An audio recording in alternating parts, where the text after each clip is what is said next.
see us yesterday. I apologize. I made a couple calls, but they could not stop the snow. But thank you for rejoining us. A couple thank yous. First off, we joined in collaboration with our robotics team this year, both for fundraising and publicity, but also because we have a lot of shared goals. And so I want to make sure I give a real big shout out to our first robotics team, 1073, specifically Elizabeth Heath and Lucas Roman, who spent time out of their very busy schedules to train our set crew with safety guidelines for all of our power tools. And a huge thank you to Katie Q, who we know as Carlos, because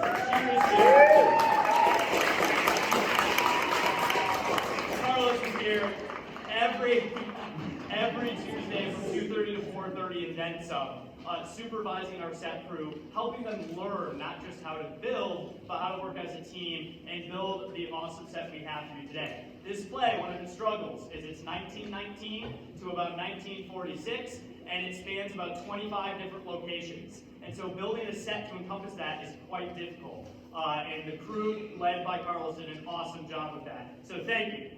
In addition, Ann Price and the Parents Catering Company kept us fed regardless of when we had snow days or didn't have snow days, or when we had delayed openings or not delayed openings, or we have to leave right now because there's suddenly a quarter inch of snow on the ground.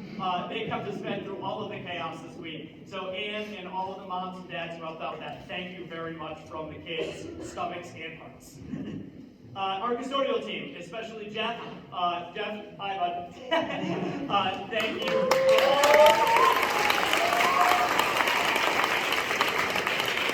Thank you for all that you do, keeping our area as clean as possible with 40 people eating and costume changing and makeuping and all of the crazy stuff we do on stage. We appreciate you.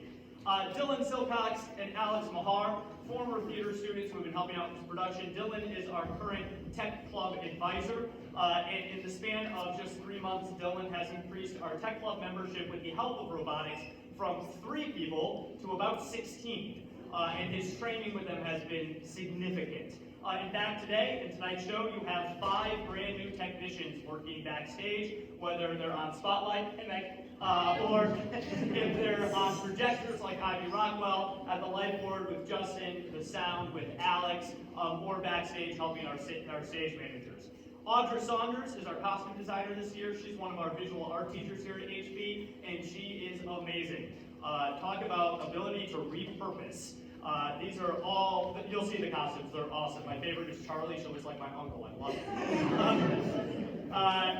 And of course, Lynn Illingworth, Christine Heaton, and Alana Taylor, who, Alana and Christine are 2 rock star librarians. Lynn is one of our English teachers. Lynn designed along with student Casey Orner, all of the portraits of the cast that you saw in the lobby on your way in, as well as the programs tonight. And Christine and Alana are always there to support us, whether it's, oh, no, we lost all of the newspaper articles, we need to print more, or, hey, there's a spelling mistake, I know we just printed 25 programs, can we print 25 more? They're always there backing us up. And Christine Bumpus, who is just a lifesaver in so many different ways. And last but not least, our admin and our employees at the SAU, who have been so supportive of the arts. Running a show with 2.5 tech week rehearsals suddenly gone is a daunting task, and our admin was kind enough to allow us to have a short in-school field trip in order to help prepare the show for you guys for yesterday and for today. So if you see them, please thank them for supporting us as always. And now I gotta switch to my phone. Sorry, I got more, I know. Our actors, technicians, managers, artists, and crew members have developed the show over the span of 3 months. We have 6 actors making their debut tonight on the HP main stage, and like I mentioned before, 5 newly staged stage technicians. We had 2.5 tech rehearsals snowed out, and it's their dedication and commitment to this true story, these characters and themselves as a community of artists, that has been most impressive to me over that span of time. This is a once-in-a-lifetime show now. You are the only people who will share this with us. So thank you for joining us with that. And we have the privilege and responsibility to portray this story for you and with you tonight. Thank you for joining us, and thank you for being a part of that story. And I do have to mention just one personal item here. These kids are awesome.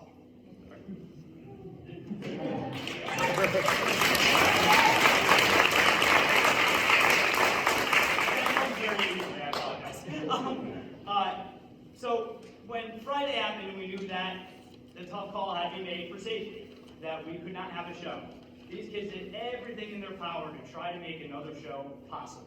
Mr. Barnes and I were here late during the snow trying to figure out, making calls, seeing if we could get coverage, all sorts of stuff. And I received 5 or 6 different emails from these guys, and I'm going to highlight 2. I had 2 cast members email me, and they were playing the same part. Because of scheduling conflicts, they both were playing the same part on different nights. So with one cancellation, the question on everyone's mind was, who will be playing Dr. Neff? And they both emailed me at different times by like a minute, spotlighting the other person. Mr. Barbosa, I don't want the audience to be confused. I think the play needs to have one Dr. Neff. It should be student A.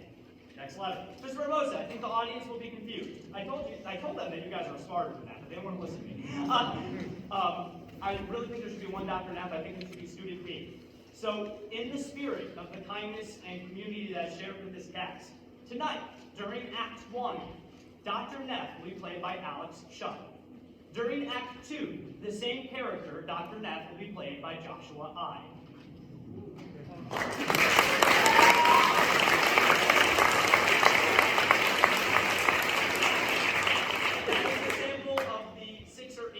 I got last night, making sure I was taking care of myself mentally and making sure I wasn't too stressed and all of that.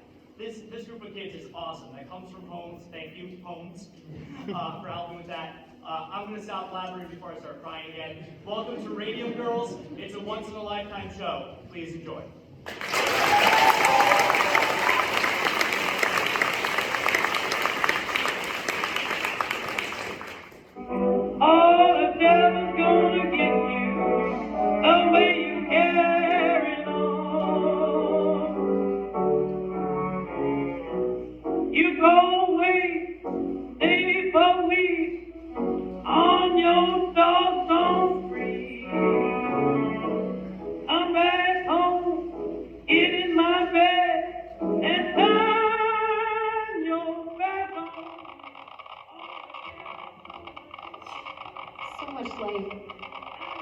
Daylight all the time.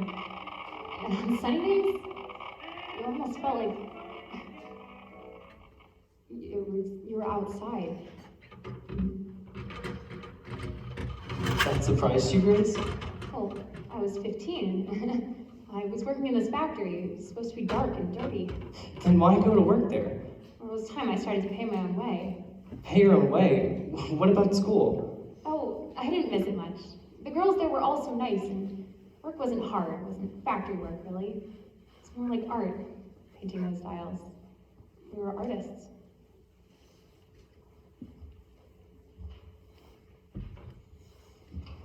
I'm not the one you should be talking to.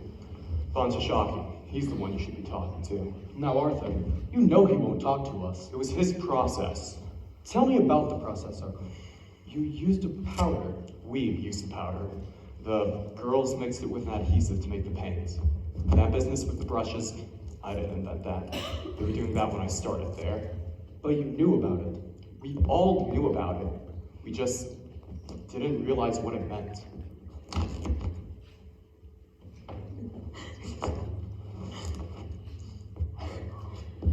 Irene? In here! Irene! What are you doing? Shut the door. Amalia's working inspection today. Oh, is that bad? Not for us. She's gonna be sitting in this room all day by herself in the dark checking dials. Poor thing. Poor thing. So we're gonna give her a little surprise. Boo! Like the Cheshire Cat. Wouldn't that make her angry? Oh, let her get angry. That's half the fun. But I don't want to make her angry. Grace, do you have to be that way about everything? What way? Your teeth. What's on your teeth? And like Amalia don't deserve it anyway. She paints more dials than any other girl on the floor and can't be bothered to talk to nobody either. You say, Amalia, what's new? And she just looks at you funny. Well, I don't think she can speak much English. It wouldn't kill her to smile, would it? She's coming! Get the light!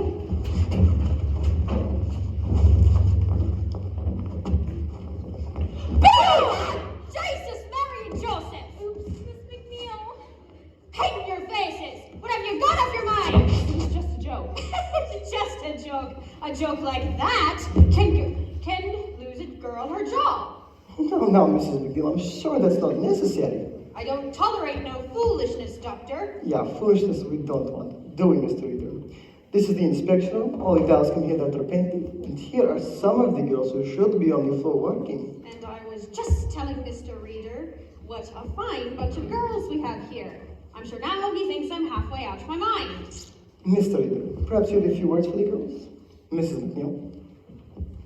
Well, girls, this paint you've been playing with, it's very expensive. You realize this. It takes several tons of ore to produce a single gram of radium. That's a lot of work. Hard work for the men at the extraction plant. But they do this work gladly. You know why? Why they work so hard? What are we all working for? The war? That's right, the war. The dollars you paint save lives, girls. Our boys in the field depend on them. To read in the dark, no mistaking what they see. Otherwise, some of our boys won't be coming home. So, if you play around and don't take the work seriously, well, you're playing into the hands of the Kaiser. We don't want that, do we, girls? Oh, No, sir.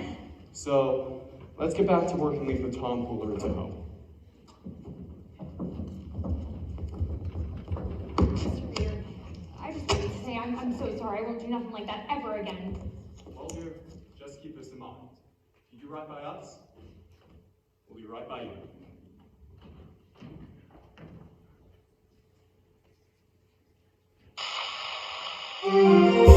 May 17th, 1921. Nancy Jane Harlan here for the New York Graphic. The New York Graphic's only girl reporter. Jack Youngwood for the Newark Legend, Newark's first source for news. Madame Marie Curie, eminent French scientist, embarks on a whistle-stop tour of the United States. First stop, New York City, where she is greeted by an enthusiastic crowd of well-wishers. The High Priestess of Science is on her way to Washington to receive a gift of 1 gram of radium, valued at $100,000. Purchased for her by the members of the Marie Curie Radium Club, an association of 100,000 American women. Oh, who each donated $1 to support humanitarian research with radium. Grace, over here. Irene, look. I got my certificate from Marie Curie Radium Club. You gave $1? It's all for science. Science? What about my room and board? What? There she is! Well, I was asking ladies and gentlemen of the press, please limit your questions. Madame Curie is about to embark on an exhaustive tour of the country, and she is under strict doctor's orders to rest. Although, in the typical fashion of a scientist who can only think of her research, her life's work, she has refused to rest. Madame Curie, what will you do with the radium? Eh? What will you do with the radium? I will continue my experiments to find better methods for the treatment of the cancer. Is radium a cure for all cancer? Cure for the cancer. Yes, that is so. Radium will cure all kinds of the cancer. But some doctors dispute But that. they do not understand the message. Radium will cure the cancer. Madame Curie, Madame Curie, how have you devoted yourself both to science and to your children? It has not been easy. But my daughter share my gratitude to the American women for their interest in science and my work. I am most grateful. Madame Curie, No more questions. Madame Curie is on a tight schedule. Mr. Andrew Carnegie has sent a car and will escort Dr. Curie personally, as will I, to Washington, where President Harding will present the gift of 1 gram of radium.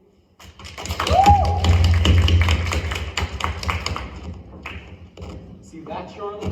That is a marketing opportunity. Let's enter into one of our customers' watches. Courtesy, United States Radium Corporation. Oh, we'll need a press release. Radium isn't just for scientists to study. The average American can share in its glory every night. Luminous watches, luminous clocks. Anyone who considers these to be just novelties, think of all the other advances that have been made in the past 50 years. The electric light, the telegraph, the telephone, the automobile. Inventions all once dismissed as novelties, as toys. Are now essentials to modern life. Got it. That ought to sell some watches. Watches, absolutely. But that's not where the growth is now, Charlie. You heard the lady. It's the medical market. Standard chemical loans. Only because Von Shashanki lets them take it. But if we wanted to, we could get half their business. It's just a matter of positioning. Standard chemical publishes its own journal, sends it out monthly to 12,000 doctors. We can do something similar. Something scholarly that the doctors would respect. A bibliography listing every article ever published on Radium. With cancer reports to save the doctor's time. To get the information, find it fast. And have us to thank for it. Send one to every doctor in the U.S. Radium Society. Every doctor in the American Medical Association. That's the spirit, Charlie. Advertising. That's the way of the future. It's not just the product, it's the way you promote it.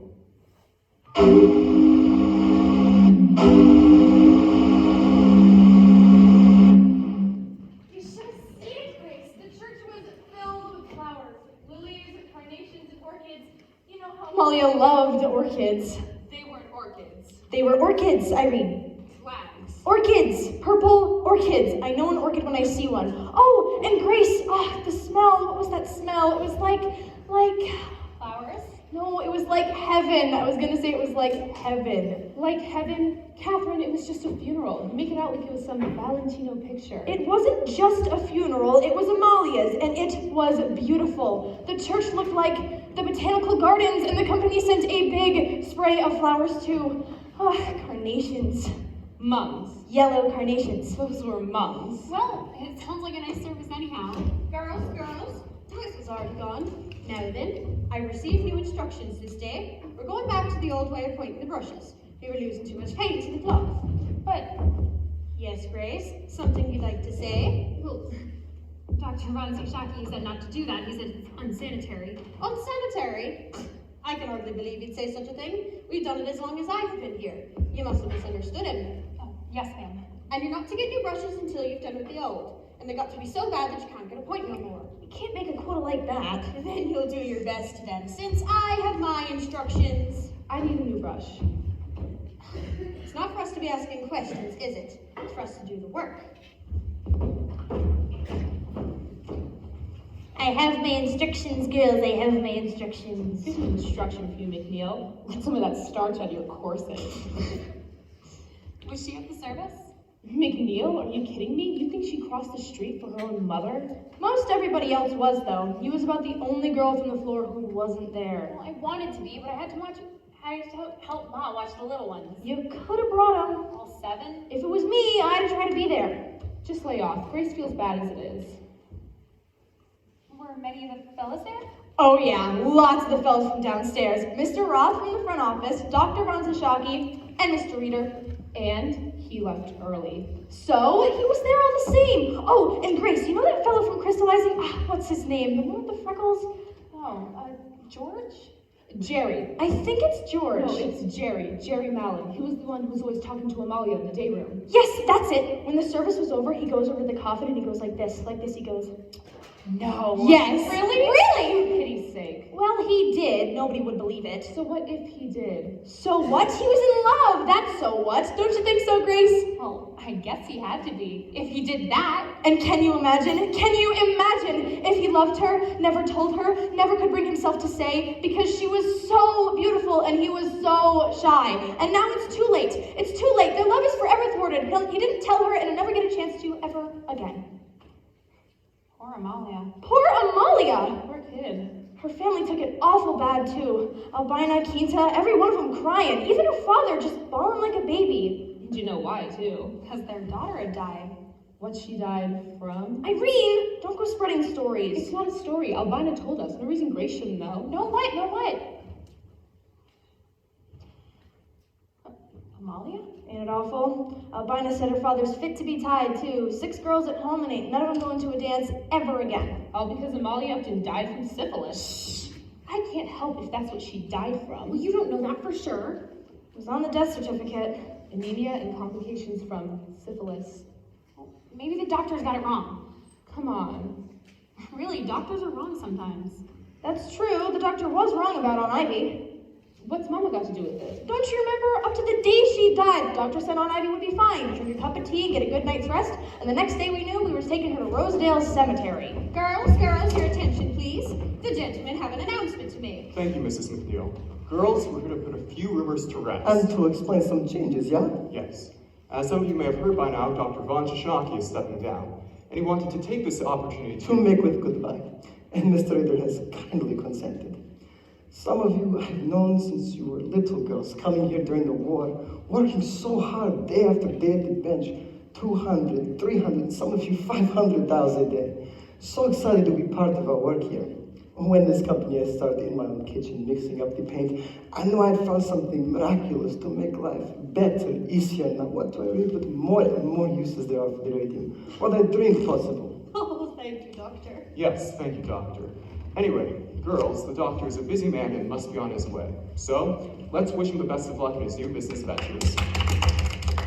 Very good then, girls. And Mr. Reader, let us good luck wish to you also. To the plated steps as our new company president. Congratulations to you. Thank you. When Mr. Reader came 4 years ago to us, I saw him a man of great enterprise and great ambition. Thank you. Little did I guess the direction your ambition would take, but one of the things that makes this country great is the opportunity it presents to a young man and his friends. And so, ladies, let us wish Mr. Reader the very best in the new direction he intends the company to take. New direction? With the Now, solar Doctor. dial painting and business moving into the medical market, there's going to be lots of changes, yeah?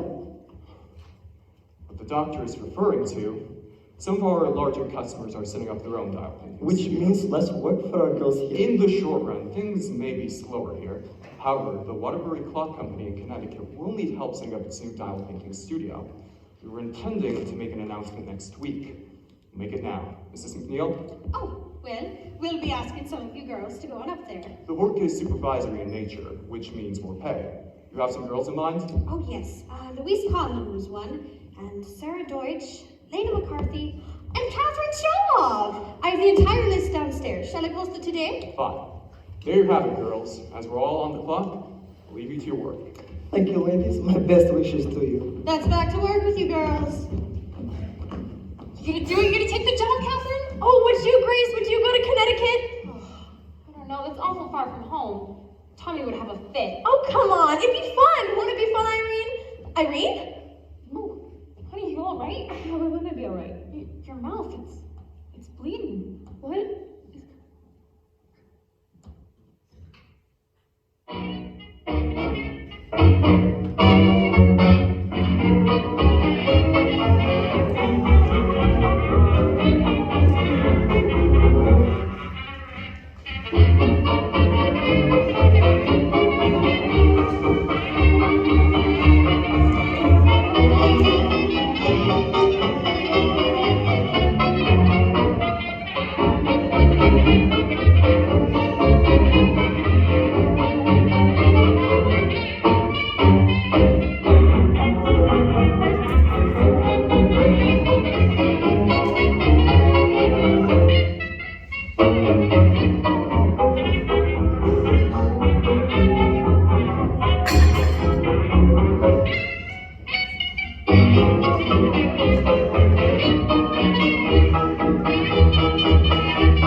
$35 a week, and she quits the place. More to life than money.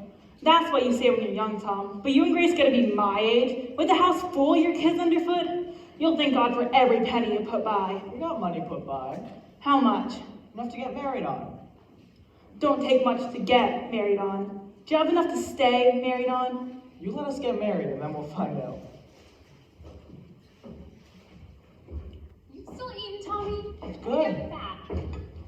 Gotta keep up his strength. He works hard for his money. Don't start, Mom. I didn't say nothing. It's your father who hit the roof over it. You didn't hit the roof. You should have seen the man's face, Tom, when he found out Grace wasn't working no more. Most girls would give their eye teeth for a job like that.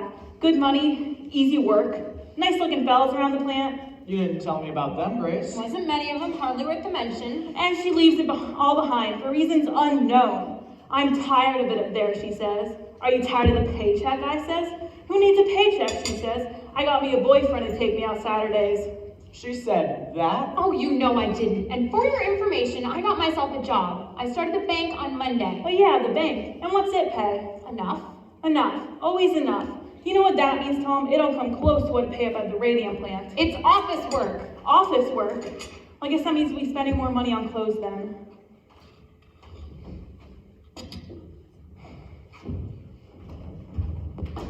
Boy, she really is steamed at you. I don't see what difference it makes, as long as I'm working somewhere. Don't make no difference to me. I just thought you liked it up there.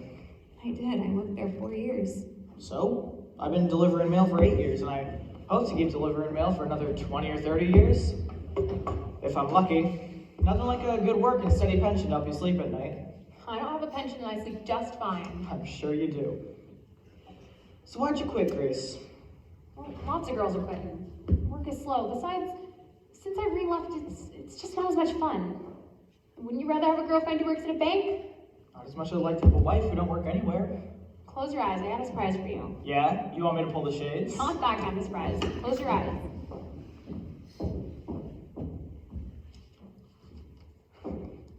Now look. Wallpaper? For the baby's room. Baby's room? You won't kiss me and you're talking about a baby's room? Well, there's gonna be babies eventually, Tommy. Well, sure, but you know, Grace, most girls, they get married before they decorate the nursery. Well, plan ahead for once. Pick one. That one. Really? The other one, then. Which do you like, though? They're both nice. You gotta pick something you can stand to look at for 20 years. Same way you pick women? Keep it up, smarty pants, if you won't ever get that kiss. All right. This one hands down. I like it too. A nice neutral yellow could go with either a boy or a girl. And until the baby comes, we can use the room for other things. Yeah? Like what? Like a paint studio, maybe? Painting studio, maybe. Didn't you get enough of that at work? Not the kind I wanted to do, Tommy. Ever since I started working and I had to help Mom with the kids, I've just not had time. So once we're married, maybe I could just have a little time to do watercolors or oils or portraits. I could paint your picture if you'd like. Why not? Paint a big picture of me and we'll hang it in the outhouse. All of our friends will come by just to use the can so we can see it. The way you talk sometimes. Oh, Grace, you want to paint pictures? Paint pictures. I ain't gonna stop you. You say that now, but once we're married, you'll change your tune. Sure, I'll be whistling Dixie. Wait till you come home some night. Some Christmas maybe, when every customer on your route had 3 times the mail. And some dog took after you, and some old lady kept waiting on her stoop telling you about her grandchildren. And you won't have the heart to tell her you can't talk. I know you. So you'll come home all cranky and late besides, wanting your dinner. And there I am, with my easel set up in the kitchen, and my drop cloth on the floor, and my paints all over the table. And your dinner, nowhere in sight. What would you say then? Better be a picture of me or paint. I know what you'd say. You'd say, "Where's my dinner?" That's what you'd say. Where's my dinner? Well, sure, but I'd still admire the paint and just want to see it on a full stomach is all. So, how'd I do? Pick the right wallpaper? I don't know. Maybe we'll look at stripes. Stripes, polka dots, I don't care, Grace. Let's just get married. You're plenty old enough. Tell your mom we ain't waiting no more. We'll just run off. We're not running off. We're gonna do it right. A nice church wedding with flowers and music, and then a week by the seashore. Just us. And then we'll buy our own place. You'll see. That'll be worth the wait. Your mouth still hurts you? Yeah, dentist says he wants to pull another tooth in the back. Well, what's a tooth?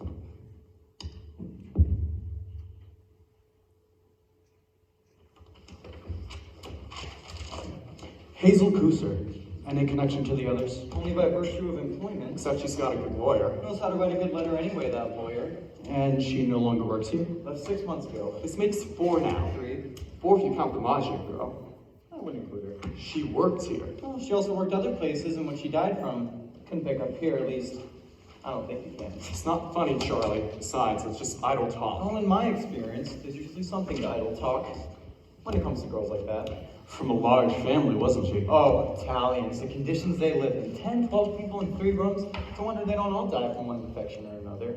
3 then. And how many dead? Only Miss Nadia, but I haven't heard from her people. It's too late for them anyway.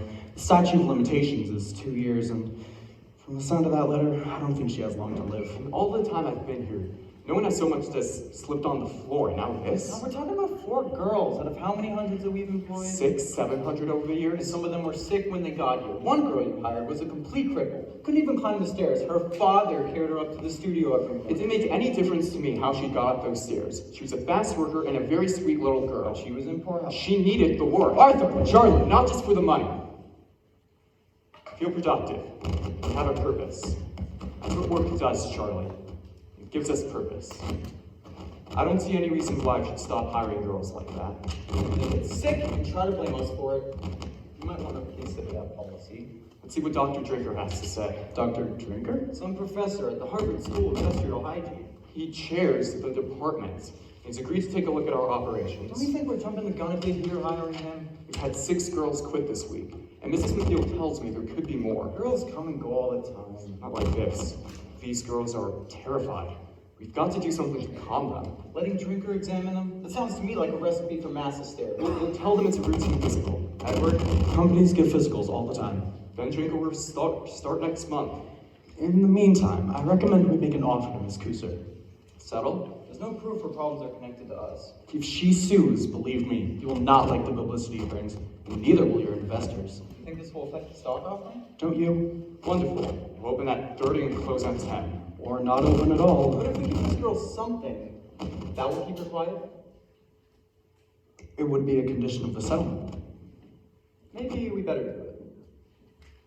Suppose this lawyer has a racket going on. He finds sick girls and talks them into making suits. Then we reward him for his larceny. Unless Miss Kusser genuinely believes she got sick here. It could be like Charlie said. She comes from a large immigrant family. Not well educated, not a lot of resources. A few $100 would make a big difference to a girl like that. Certainly. Pay some medicine, buy some doctor's bills. From the sound of that letter, she's not living long. So it'd be a gesture of decency then. Certainly. What do you think we should offer?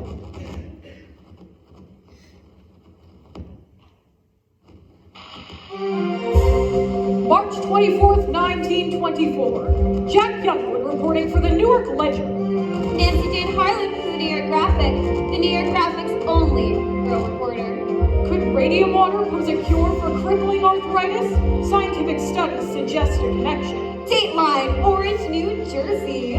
Radium water products offer a miracle cure for crippling arthritis. Some patients reported a significant abatement in their symptoms. Mrs. Jeremy Michaels of the Bronx reports how radium water transformed her life. My pain got so bad I could hardly bend over. While others reported only mild relief. This poor, brave woman could not even bend down to kiss her little ones goodnight. And I got 3 of them. Let me tell you, they are a handful. Dr. Harrison Martland, Chief Medical Examiner for Essex County, commented on the study. Preliminary at best. Your recommendations, Dr. Martland? I advise further study. And then Mrs. Michaels tried Radithor. They said it would help with my rheumatism, so I took a bottle a day for a whole month. Wasn't cheap, but I was desperate. The test sample was questionably small. Well, first off, it felt like I'd been hit by a bolt of lightning. It was that powerful. Now I drink a bottle a week just to maintain my health. I still scrub the kitchen floor and hang the laundry the same way I always done. Dr. William J.A. Bailey of Orange, inventor of Radithor, reports strong demand for his product. Dr. William Bailey of Orange announces that sales of Radithor exceed 100,000 cases worldwide. Radioactivity is one of the most remarkable agents in medical science. I drink Radithor myself. Think about the power. A bottle a day. At $1 a bottle? Oh, worth every penny. Oh, yes, indeed. I myself was in the picture of lethargy before I discovered the amazing vitalizing qualities of radium water. Now look at me, I'm nearly 50 years old, but I have the energy of a man in his 30s. You rather look like a man in his 30s. Oh, thanks. A testament to the tonic's potency. Or to the seller's creativity. Radithor, it is perpetual sunshine. And a perpetual money machine for its inventor. Is there no end to what science can do?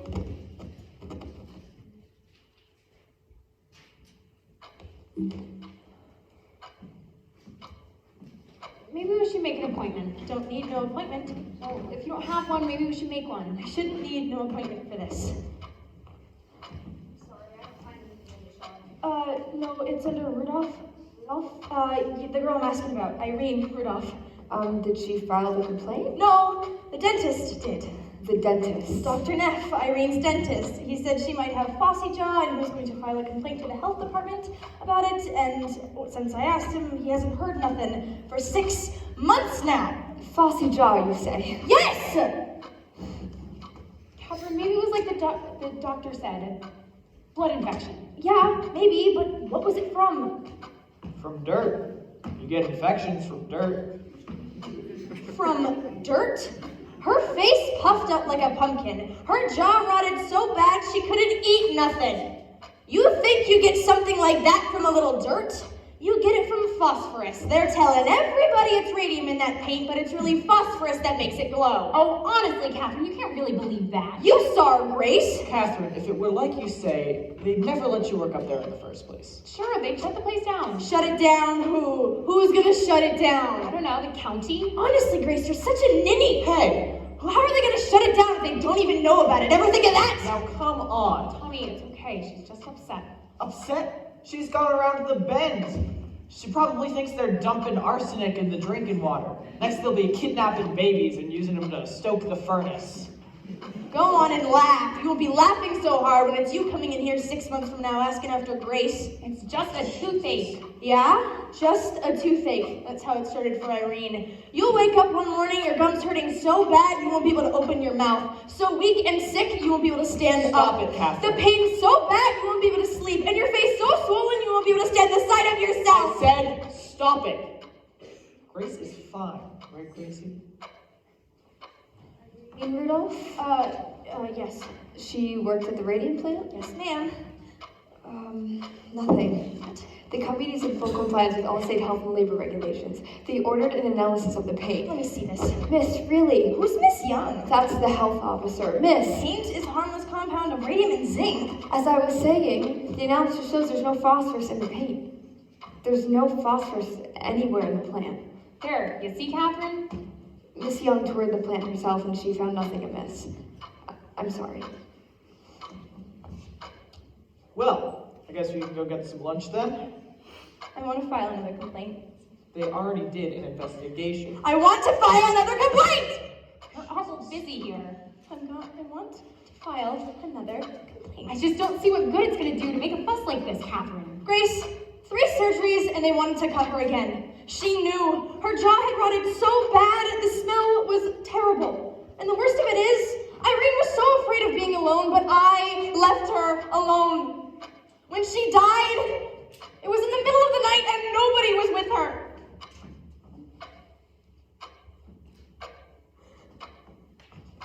I'm sorry. My friend would like to file another complaint. Another complaint? Is the girl still sick? No. She died. Wait right here.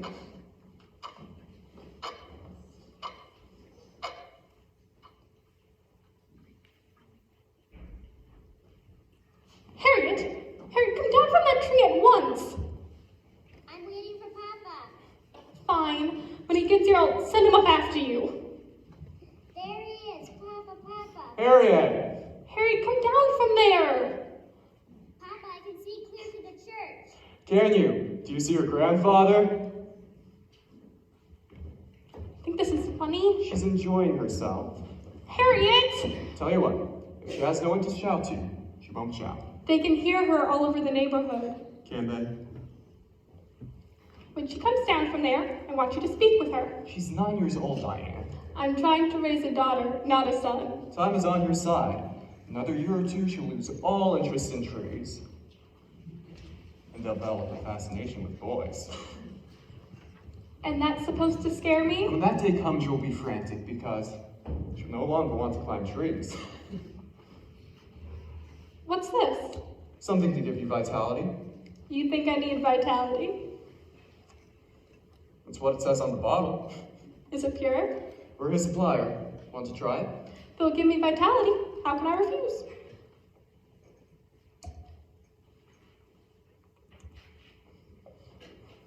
Your father came by to see me today. Another hard luck case? 4 children at home, all under the age of 6. Let me guess. Wife in the hospital with cancer. Yes. And the husband's been laid off from, let's see, the brickyard. Yes. Through no fault of his own. How did you know? Dad was around to see me the other day. It's never enough of them just have ordinary ambitions. You have to have a mission in life. And you do. No.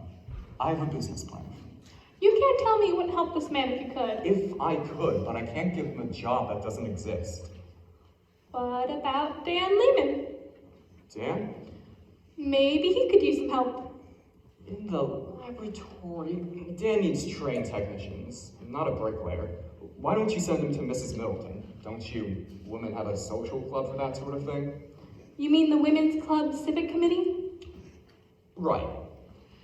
Yes, it's true the club takes interest in such cases, but we're not an employment service either. Which is why I thought you could help him. Oh, you do love being married to the company president. It has its advantages. Ever think about trading it in? Do you? I got my shoes shined this morning, and while I sat there and watched the boy work, I thought, this is quite an enterprise. Work walks in, work walks out, no inventory, no warehouse, no health inspectors, no stock price. And you'll trade it all in for your own shoe shine stand. Pure headaches that way. So you're in one of those moods again. What is it this time? It can't be the market, it went up today. Now you're reading the financial papers. I have to entertain myself somehow. So, what happened today? You're being very strange. Am I? I'm sorry. You can tell me, you know? Nothing to tell. Really. This is going to be our best year ever. So it's the prospect of success you find so disheartening. I'll go get my checkbook. For what? Your bricklayer. Artie, he needs a job, not charity. What is it your father always says? A working man needs to work. It wears on a soul not to work. Well, if it's a matter of his soul, that's different. All right. I'll have him talk to Dan. Artie. Make no promises, though. No promises. To your health.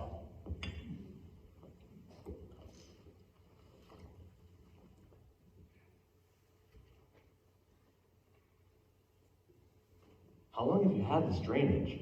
About a week or two. Hurt something awful, Dr. Matt. Anything else bothering you? Back hurts some too. You're back now. You see a regular doctor about this? He's a nurse. Nerves? About my wedding and all. This ain't no case of nerves. Hope you told him that. Well, what do you think? I think you better schedule that surgery. Couldn't it wait until after my wedding? No, you don't schedule that surgery, you won't be having a wedding. Huh? Miss Fryer, I want you to listen to me. Your jawbone is decaying. That black pus oozing out of your gums, I'm afraid it's the bone itself. That's impossible. To Mr. Arthur Reeder, U.S. Radium Corporation, from Cecil Drinker, Harvard University. Enclosed is our report. Finally. We believe the trouble in your plant is due to the radium. Radium? It can't be as bad as all that. It can't be. If you don't schedule that surgery, you could develop a septic condition. It could be fatal. Blood changes in your employees can be explained on no other grounds. Everything I've got, I saved for my wedding. Photographic films carried by employees show heavy fogging. Well, I have a suggestion for you. We suspect high levels of gamma radiation throughout the plant. Go to the radium plant and explain your situation. Go to the company? We realize no proof can be offered at present. Yeah, once they see what kind of shape you're in. This is impossible. They gotta feel obligated to help you out. But in view of the material in the literature, it's a mistake. And the facts disclosed by our investigation, I don't see how they would refuse. we recommend immediate and drastic remedial action. Look, if you want, I'll write to them for you. Just pay my bills directly and they can work through me. You think they do that? Charlie! They've got a moral obligation, don't you think? I guess so. We can do it right now. I'll go get some paper. He has to be wrong, that's all. He's wrong. Charlie! Charlie, get in here! He has to be wrong. Well, he must have overlooked something. If we're suffering from an ailment caused by the radium, it should occur generally throughout the plant. One would expect. Several hundred milligrams in big fats at all times, several hundred milligrams in the ore, several hundred in crystallizing. The entire backyard is filled with tailings. Radium is present in good amounts all over the property. If it's the radium, then the incidence of illness should be highest in the laboratory. And no one there is sick. Perhaps it's some combination of the radium with the zinc. Or something peculiar to our plant alone. Some kind of bacteria, perhaps, in the brushes? It can't be the radium. There are dozens of application plants across the country, and none have ever reported anything like this. The Department of Labor wants to see the report. Yes, I'm aware. What are we going to do? This will tear us to pieces. How do we answer them? They want to see the report? Send them this. One page, the most important page.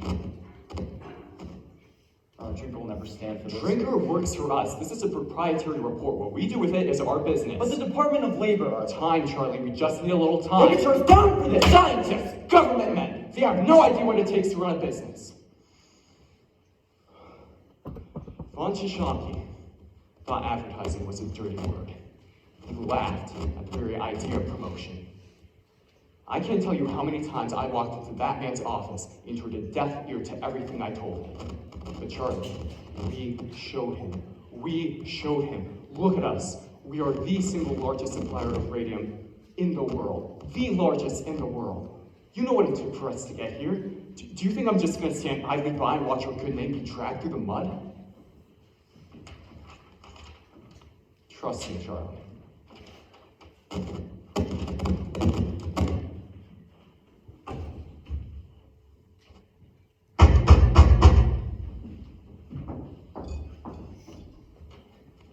Dr. Flynn, it's awful nice for you to come all this way. Not at all, my dear, not at all. I told the surgeon you were coming, so here are the results to my blood work.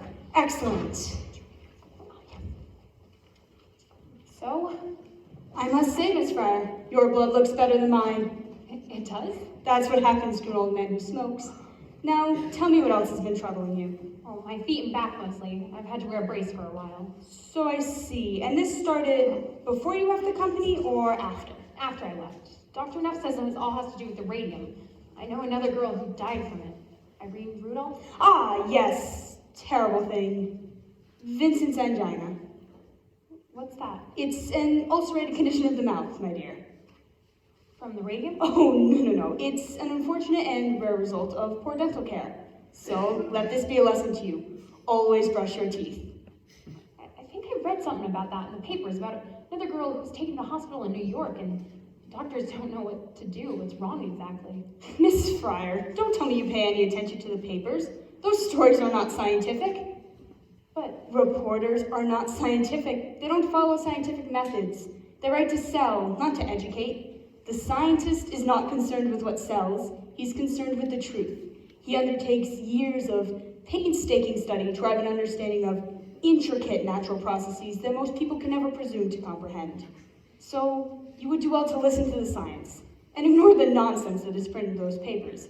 Because I can tell you right now, radium has nothing to do with what's ailing you. It doesn't? Not in the least. And what's ailing me? Poor diet, Miss Fryer. Poor diet. But Dr. Neff said... Dr. Neff is a dentist, not a physician. What you have is vitamin deficiency. Just eat more fresh fruit. Well, it's hard to do in the winter. And raw meat as well. That will help with the anemia. Raw calf's liver in particular. Cook it if you must, but eat it twice a week at a minimum. Oh, no. I'm a scientist, Miss Fryer, and I take a purely scientific interest in this situation. By allowing me to examine you, you are helping me to further my own studies. I thank you. Call me anytime, day or night. Thank you. Happy to be of service, my dear. Dr. Frederick Flynn, PhD, Physiology, Columbia University. PhD? He's not a real doctor!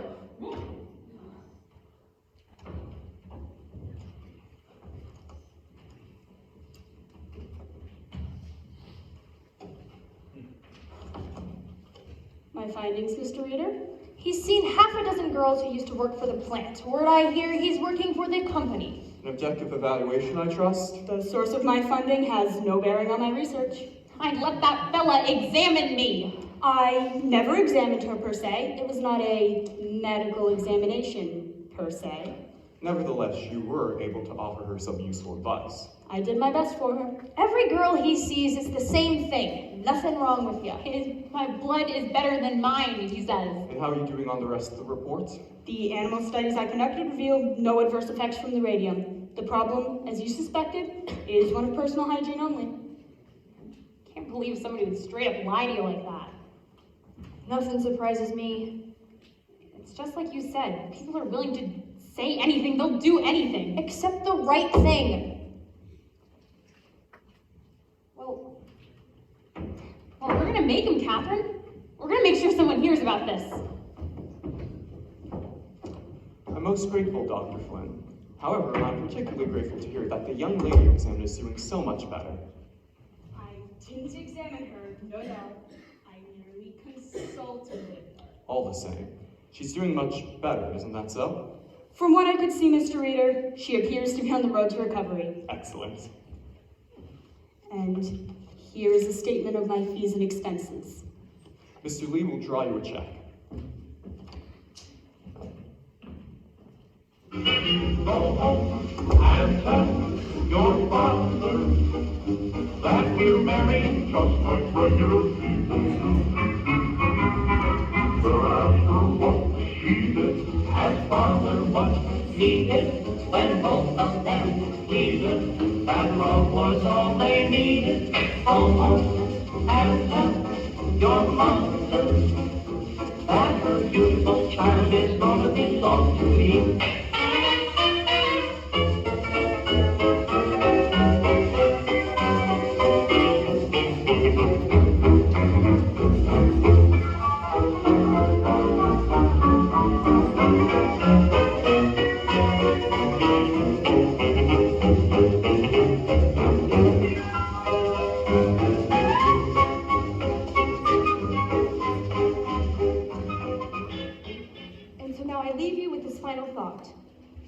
Ladies and gentlemen, we do not have to accept injustice. We can use our powers as consumers to influence the practices of those who wish to profit from our patronage. Thank you. Thank you, Miss Wiley, and thanks to the New Jersey Consumers League for another job well done. This concludes our program for this evening. I don't think we have time for questions, but we hope you'll join us next door for some light refreshments. You want anything? I think that's a little dry. Thanks.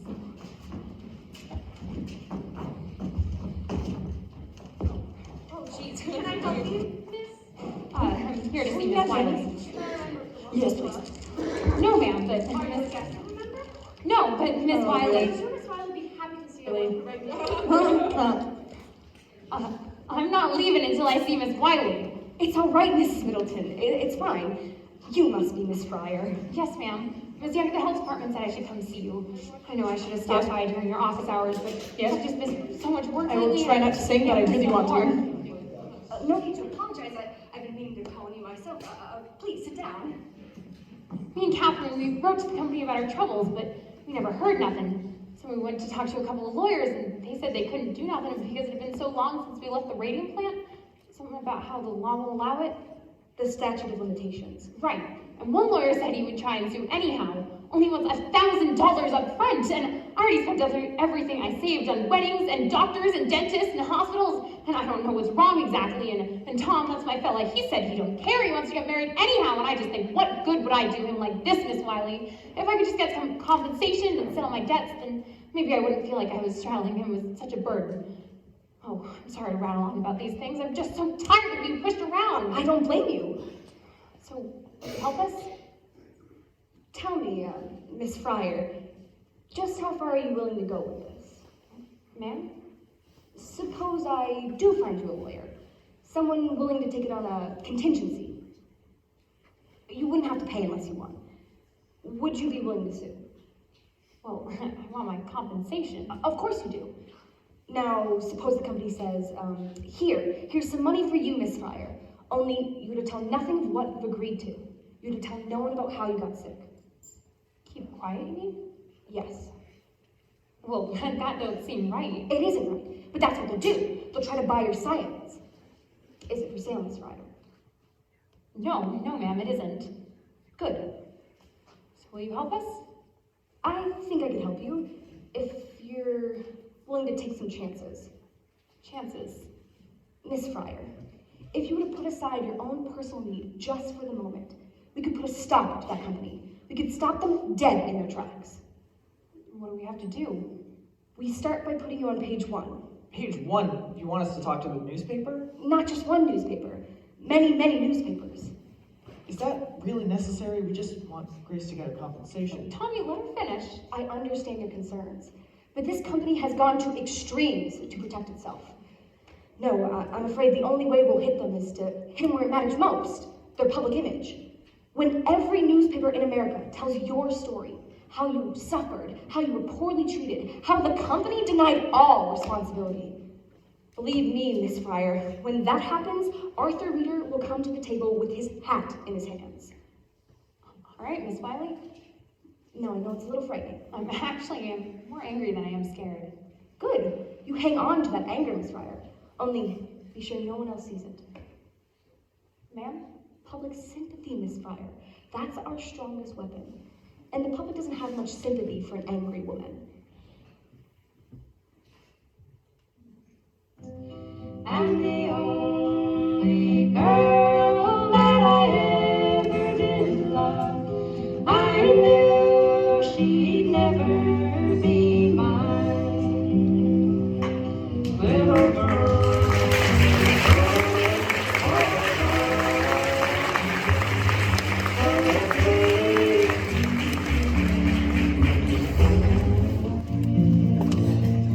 Little girl, little girl, how could you treat me so? You caused me to weep, and you caused me to mourn.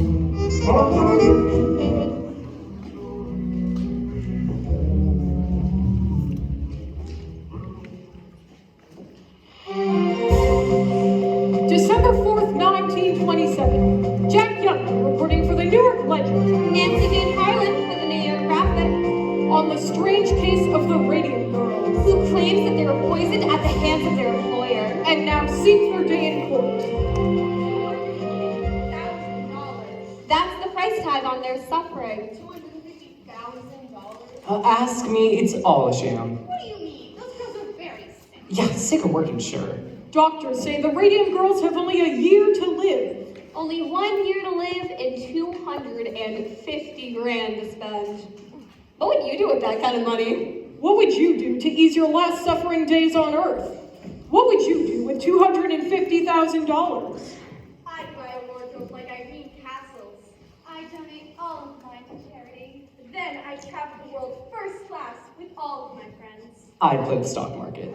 I buy my wife a fur coat and a diamond the size of New Hampshire. I'd use it to pay off my medical bills. And pay off my second mortgage on my house that my father took out to pay for my last operation. Pretty Grace Fryer sits at home, suffering bravely through this entire ordeal, struggling valiantly to keep up her flagging spirits. For the sake of her friends and her family. It hurts to smile, but I try and smile. I know I'll go crazy if I don't. Tell us, Miss Fryer, how does it feel knowing you have such little time left? Oh, I try not to think about it. But it must get to you sometimes. You know what you've been through, and the company's getting fat off your labor. Yeah, and all they have to say about it is no comment. Don't you just want to punch somebody? Oh, no. That wouldn't do no good. I would rather just think about how it's going to be when justice prevails.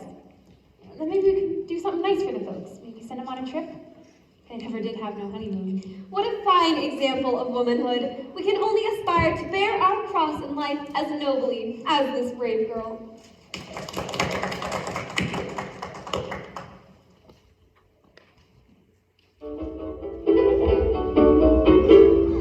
In the church around the corner, everything is gay. Mary Bell and Jackie Moore, you there with you there. See the blonde wolf down the aisle, how she See the bride, she knows everybody. Why, no wonder she's a blushing bride. Every boy and everything knows how she can be well. No wonder she's a blushing bride.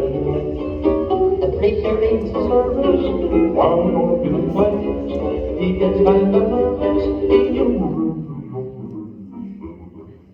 Mr. Barry, I must object to this kind of histrionics. I had nothing to do with that, Mr. Markley. I've been in this game a long time, Mr. Barry. I'm not so naive as to believe a plaintiff's attorney has nothing to do with this. What's your proposal, Mr. Markley? $1,500 for each girl. $1,500? That's not even a year's wages. We think it's very generous, considering your case won't survive the statute of limitations. This is a case in equity, sir. The Chancery Court will come to a different conclusion. The Chancery Court can't rewrite the law, and the law is clear. 2 years from the date of injury, your clients are out of time. 2 years from the date the cause of injury is discovered. Very creative, Mr. Berry. Very clever. I'll have to admire your imagination. But you have a long way before convincing the judge. And in the meantime, Mr. Markley, the press will continue to take a great interest in this story, and the company's complete indifference to its workers. No doubt that will prove to be good press for the Consumers League, Miss Wiley. You accuse us of exploiting these girls. You're the one hiding behind the statute of limitations. Hiding, Miss Wiley. You know very well the law never anticipated a situation like this. These girls were dying years before anyone knew the cause. Years before anyone knew the cause. Does that include the U.S. Radium Corporation, Miss Wiley? I should say, when or if this case goes to trial, I only hope that's your opening argument. You'll have made our defense. The arrogance of that man! Tell me again the purpose of these articles, Miss Wiley. Public sympathy, Mr. Berry. That's the engine of reform. You are antagonizing the company. Then the strategy is working. And how is it helping the girls? Training dozens of the articles, they have so little time left to live? Mr. Berry, surely you can see, the U.S. Radium Corporation cares nothing about the girls it has poisoned. But the average housewife in Orange cares very deeply. These women shop. They buy watches. Markley can be as smug as he likes, but the New Jersey Consumers League campaign will lead to one outcome, and he knows it. That's why he was here today. I only hope you're right, Miss Wiley. Public sympathy, Mr. Berry. Wait and see. Dear Miss Shaw, I read of your sad story in the Boston Globe, and I'm so sorry for your plight. It seems in this time of rapid advancement, the well-being of the average worker is overlooked. I would like to share with you girls the key to my own good health at the age of 92. It is called Christian Science. Dear Miss Fryer, I read of your woeful situation in the Atlanta Constitution, and I am prepared to offer you a solution. Venacine, a wonder tonic made from all natural ingredients. Venacine will restore your health and vitality. We are prepared to offer you girls a lifetime supply of Venacine in exchange for the exclusive rights to use your pictures in our advertisements. Dear girl, I read about you in the Billy Gazette. I run 100 head of cattle up here and do very well by myself. I've always longed for a companion, and am well equipped to offer you a comfortable home in your final hours. A girl like you has suffered so much. Don't you think you deserve a few fleeting hours of happiness? Sincerely, your admirer, Leonard F. Watkins. P.S. Encloses my picture.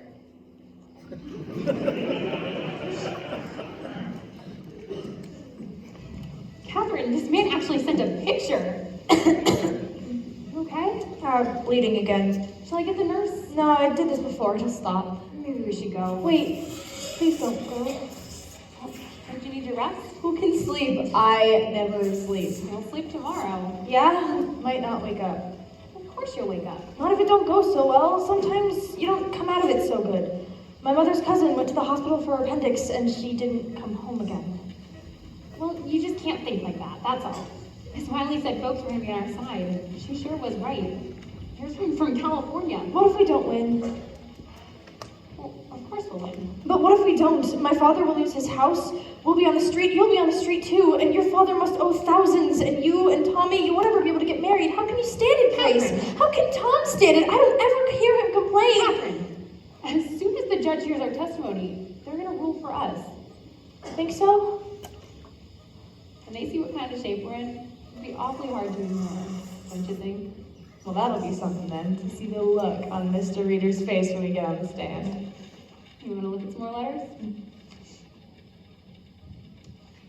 They didn't have no more chocolate, so I got some vanilla. Took you long enough. Don't get on me. I had 6 people stop me on the way over here. All of them reporters and all of them asking after you. Waiting for me to die. Waiting for you to die. It's true. One of them called my mother asking if I had died. When she said no, they sounded disappointed. Here, try Try some of this, it'll make you feel better. Thanks.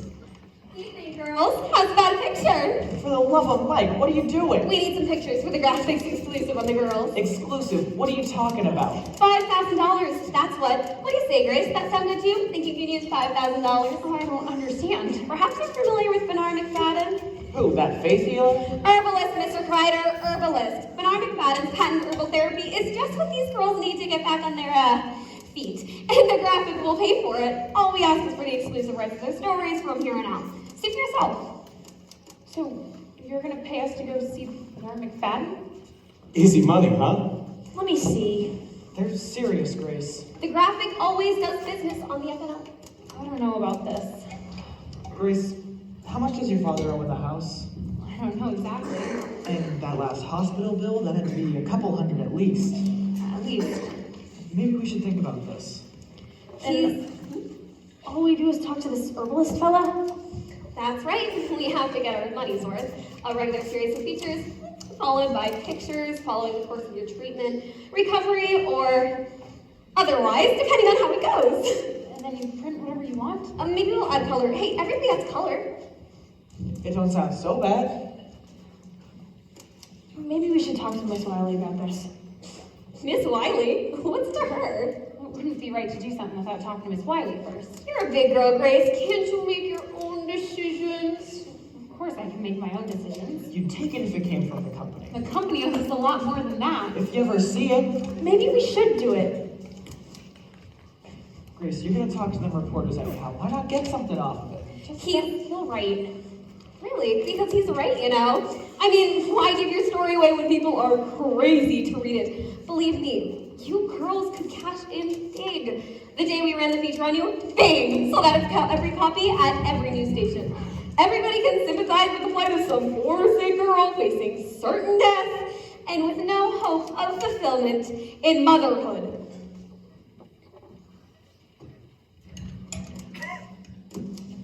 I'd like you to go now. My friend is very tired. She needs her rest. Grace, let's at least think about this. I get it. You're worried about what other people will say. But hey, you gotta think about your own interests here. I mean, there's no reason they shouldn't get something out of all of this. Look out for number one. That's the way. Everybody's already out to get what they can. Well, for sure. So why would you sit back and keep your nose clean when everybody's already up to their elbows in it?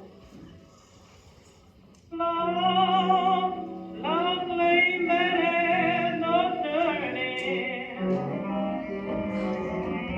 and the fire that always keeps on burning.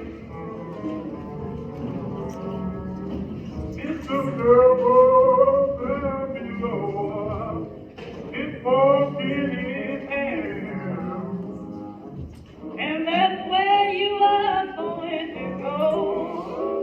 If you understand, devil's gonna get you. Devil's gonna get you. Oh, the devil's gonna get you. And devil's gonna get you. Devil's gonna get you. Devil's gonna get you. Gentlemen, I treated a number of the girls who claim they got sick here. One of them, her jaw rotted so bad, I removed it just by lifting the bone out of her mouth, as you can see. That's all right, Dr. Neff. You can put that away. Maybe you'd rather look at it on the x-ray. This was an expensive case to treat, and I never did get no compensation. The girl died. Her family never paid. I sympathize, Dr. Neff, but what has that to do with us? Here it is straight. There's going to be a lot of girls coming out and saying they got sick here. So, maybe we can do business. I scratch your back, you scratch mine, that sort of thing. I'm not following you. Suppose you was to give me a list of the names of the girls who worked here. I'd see to it that there weren't no more lawsuits. You think you could cure them? I couldn't cure them, no. I'm saying, I scratch your back, you scratch mine. How so, Dr. Neff? I'd examine them for radium necrosis. Then I'd come up with a favorable diagnosis for you. Priority, say, or something else. Quite a few cases will just die a natural death anyway, and the rest we can put off until the statute of limitations kicks in, and it's too late to sue. You'd convince them they haven't got a case against the company? Exactly. And if it did come to court, I could testify that it was some other problem. And it'd be a strong testimony coming from the dentist who treated them. What makes you so sure these girls will come to you? They'll come to me quick if I don't charge them nothing. Because we'd be paying you. Exactly right. We understand each other, Mr. Reader. What exactly are you asking for, Dr. Neff? I need $10,000 for my troubles so far. And for every girl I'd agree to see from here on out, $2 for every visit plus expenses for x-rays. I'm suggesting a gentleman's agreement here. Better off if it's not in writing. No.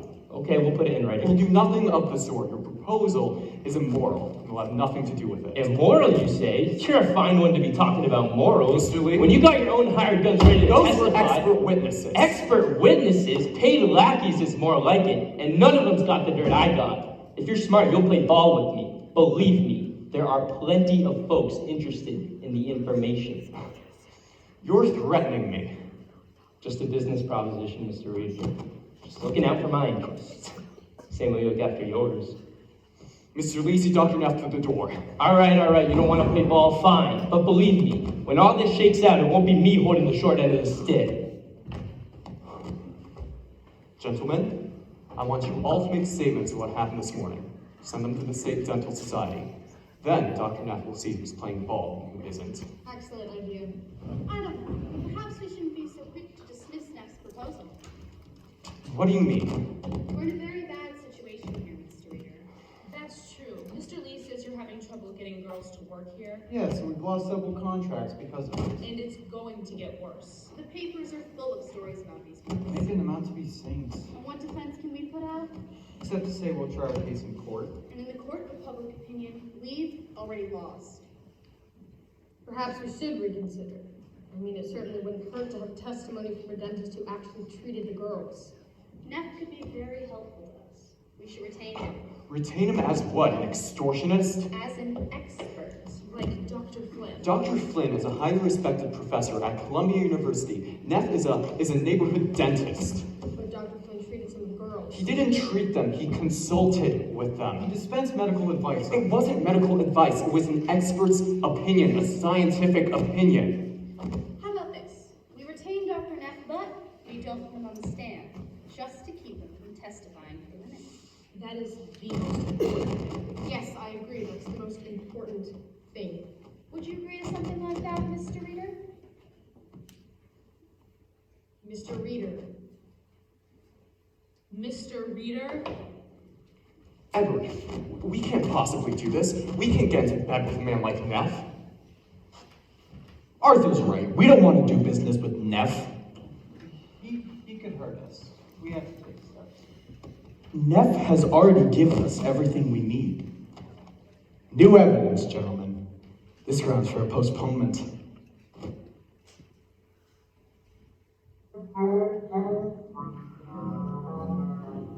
I'm back home, in my bed, the sun don't shine on me. All the devil's gonna get you. I mean, the devil's gonna get you. Man, the devil's gonna get you. Oh, when you come. Take your time.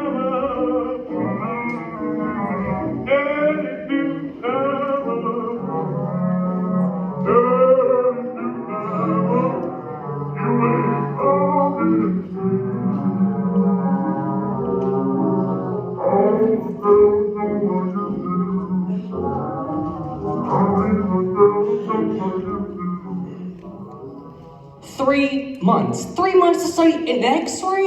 It's outrageous. And the girls, did you see the girls? Their eyes were like saucers looking at me, terrified. Mr. Barry, How are they going to hold out 3 more months? Catherine Shaw could barely make it into the courtroom today. And Grace, she was trying so hard not to cry. And of course I had all the answers. Go home, girls, get some rest. That's the best I could do, get some rest. You're doing wonderfully, Mr. Barry. It's a difficult case. I don't understand people like Markley. In Reader, how do you play this kind of game with those poor girls sitting right there? Maybe this will help explain. I received a letter. You'd think the company would be eager to take care of this. With the kind of publicity that this has gotten, But Markley just seems to enjoy the sport of it. What can he get away with? It's cold, very cold. Mr. Barry! What's this? It's from Catherine Drinker. Mrs. Cecil Drinker of Harvard. She's an industrial hygienist also. She worked with Dr. Drinker on his study of the radium plant. It was a joint effort, actually. That's very interesting, Miss Wiley. We've already seen that document. There's something in it that can help us. You've only read part of it, Mr. Barry. Please, this is the complete report. I received it this morning. Mrs. Drinker has been following our story pretty closely in the papers, and she was particularly disturbed to read that last letter in the ledger. The one where Lee clears the company with her study. He doctored the report. Reader doctored the report. Apparently, he pulled a page listing the blood conditions of a dozen employees and passed it off as the whole thing. Doesn't look so bad by itself, does it? But altogether, it's somewhat a different picture. We can use this. Yes, that should impress the judge. The judge? Miss Wiley, I'm not going to wait 3 months to make use of this. I want you to call that contact you have with the New York World. If we don't let us present our evidence in the courtroom, you can read about it in the newspaper.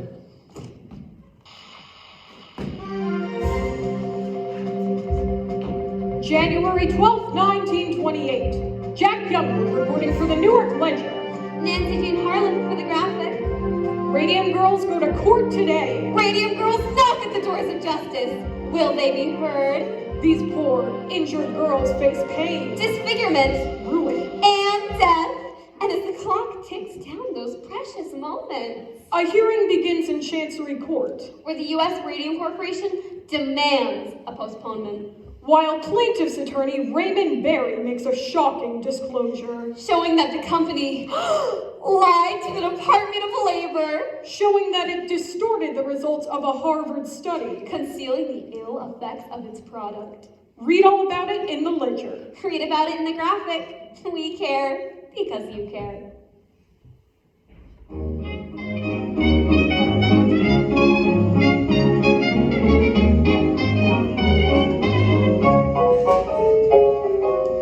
You'll have to go soon. Say you're glad you met me. It will be just soon that you might forget me. There's nothing up to you, for it's now or never.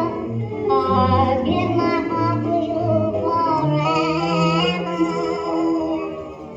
You wouldn't fool me, would you? You shouldn't fool me, should you? Could you be true now, could you? Oh, would you? Very bad. You didn't read it? Point not to these days. If only other people would do the same. Miss Mitchell from across the street, she walked right past me this morning and didn't say a word to me. I know she saw me. The woman at the market and the green grocer, the way that they glanced at each other. At the club today, Miss Middleton and the other ladies, the whispers. Why don't you put that away? Read the journal. I saw it here the other day. At the club today, someone actually had the nerve to say to me, "Is it true? Is it true?" She said, "Did your husband poison those women?" And I said, "Mrs. Cowles, if you think it's true, then why would you speak to me at all? I certainly would not associate with a woman whose husband did such things." Why even go there then, if that's the way people are? I've been a member for years. What do you want me to say, Diane? I knew we were poisoning people, but we didn't want to stop because we were making too much money. Is that what you want me to say? I certainly don't want you to say such a thing. Even if it were true? Or especially if it were true? Is it true? Is that what you think? What would you like me to think? For God's sakes, Diane, don't you see what's going on here? It's Von Shishaki. He's behind all this. He's feeding information to the consumers league so they can railroad us. Why would the consumers Bunch of radical women. Do-gooders, half of them are Reds probably. Socialists, that's what they are. Same thing with that club you belong to. What? You women think you can go around and fix all the world's Well, I problems. can't. Husbands, Sorry. Then quit that club. Quit the club? Stop telling that idiot You're not making any sense. You don't know anything!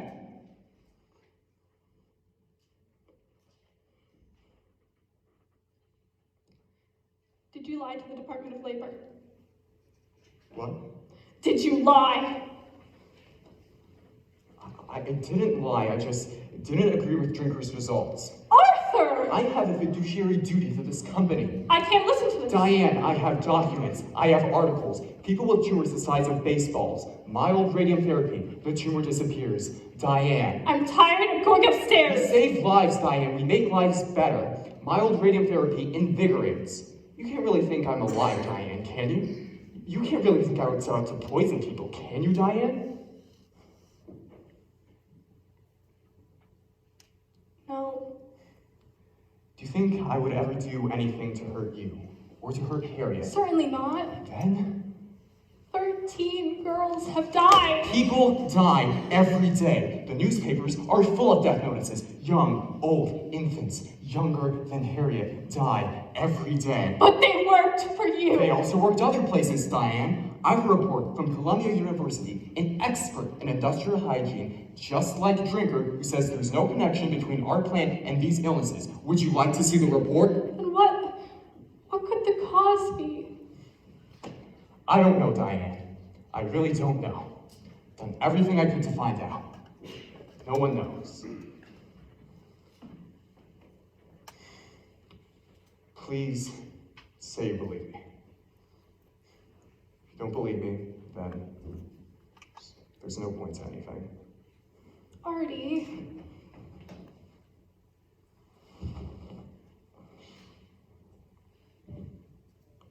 Do you remember the day I told my father I wasn't going into the ministry? What you said to me that day? You can do as much good in a boardroom as you can in a church. You remember? Think I'd forget? I was such a scared kid, and he was an icon. More for you. I don't know if I could have stood up to him. I'm sure you would have, Artie. I know you would have. Ever since then, he's been looking for signs that my soul is lost. You don't think that, do you? That my soul is lost? You're a good man, Artie. You save lives, Diane. You save lives.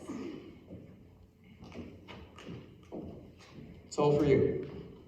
You know that, right? Everything I do, and always has been.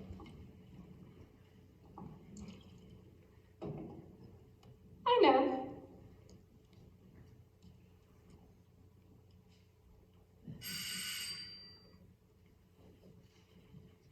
Please don't let that be another reporter. Don't answer it. Is that Mr. Lee? Charlie, for God's sake. I just got off the phone with someone from the Ledger. This couldn't wait until morning? I'm sorry. Good evening. Good evening, Mr. Lee. Dr. Lee. Dan? He's dead, Arthur. What? He died this morning. Charlie, that's not possible. I just saw him last week. He was just here a month ago for cards. They were just here. Marlon's already done the autopsy. He says it was a severe anemia. He's playing with the radium. The Ledger's going to run it on page 1. I told the reporter we would issue a statement at 8 o'clock. That's when he needs it, so it can run tomorrow. When are the services? Sorry? The services, when are they? I don't know. We'll send flowers. Diane? Of course, I'll call Louise. That's right. Oh, poor Louise. Poor Louise. We should go see her right now. I should go see her. I wouldn't do that. Why ever not? She's planning to sue. Louise? The reporter from the Ledger told me. She's filing a wrongful death action. I've already worked up a statement with the paper. Company chemist for 8 years, always in poor health, recently in decline. But Dan was never sickly. He was always on the golf course or sailing or in a garden. Artie kept a beautiful garden. Let's take care of this in the morning, Charlie. Of course. Sorry to bring you the bad news, Mrs. Reader. Good night. Good night, Mr. Lee.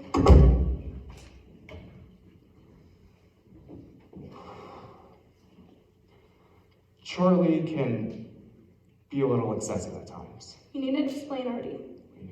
We have to say something. It's all right. You needn't explain. We're going to throw this away now.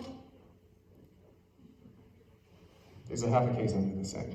We'll get rid of that too. I'll have no more of it in this house. I'll do it. Diane? I'm in too far to quit. I really didn't expect you to. You wouldn't fool me, would you? Because I'm not fooling you.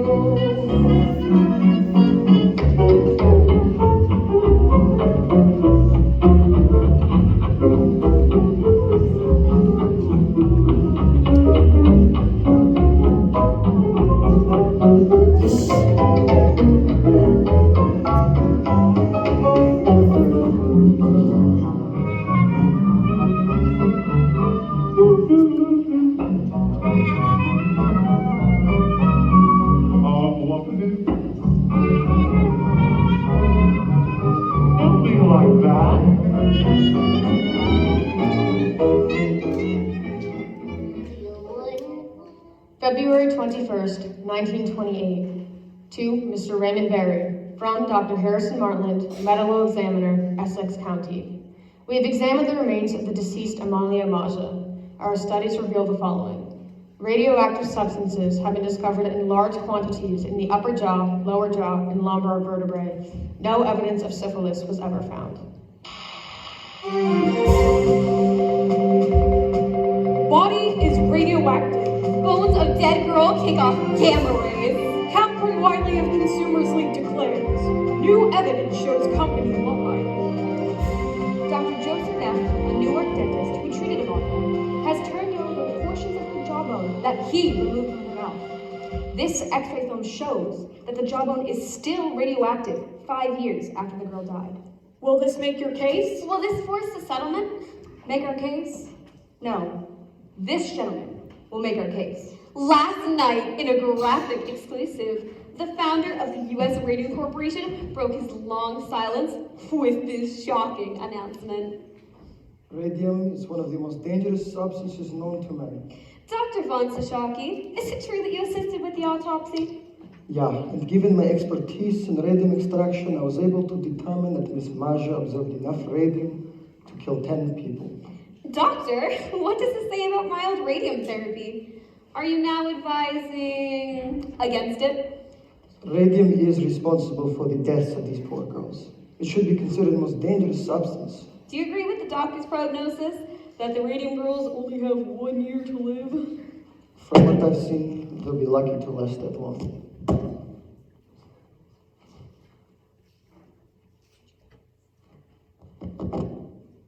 I'll tell you what we should have done. We should have taken that reporter up on her offer when we had the chance. $5,000. Don't make me laugh. And I'll tell you what else we should have done. We should have talked her up too, because I'll tell you what, they'd have paid. And I'll tell you what else we should have done. Lots of things we should have done. Does no good talking about them now. All right, keep your shirt on. What do you think, pink or blue? So what's Barry say? Is he gonna go back to the company? I like the pink one, but it don't fit so good these days. Is he gonna talk the company up a bit? Miss Wiley says another interview will do the job, so I say, what's one more, you know? It's worth a try, don't you think? What if they came up to 6,000? Would you take it then? Let them come up. I'm not caving in. It's called a settlement. A settlement? It's a way for them to hide. Let them hide. Then they win. So they win. They don't win anyway. At least you got so much confidence in me. Grace, for Christ's sake, you got one lawyer working for nothing, up against 6 lawyers who are getting a bundling. You think you got a chance?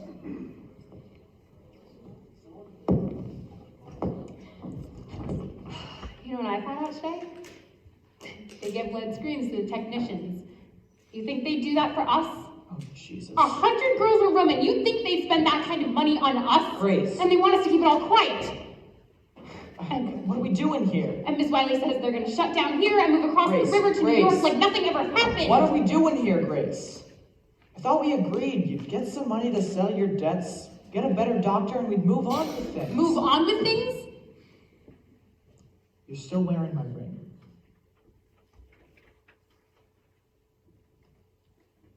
Oh, Tommy.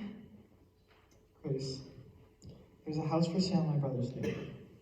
2 rooms up, 2 rooms down. It's not much, but it's a start. You'll like it. It's already got flowered wallpaper. And best of all, it's only 2 blocks away from the school. School? What do we need with a school? Plan ahead for once. What do you think is going to happen? After all of this is over, did you just think it would go back to the way it was? Why wouldn't it? Gotta see the surgeon again. Uh-huh. Got some fluid, you gotta drain it.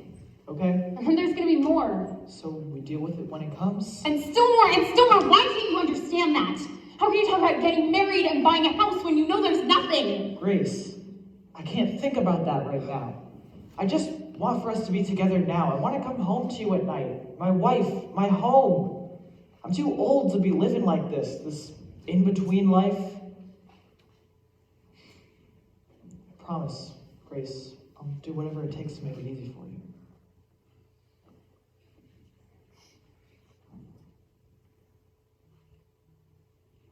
Here.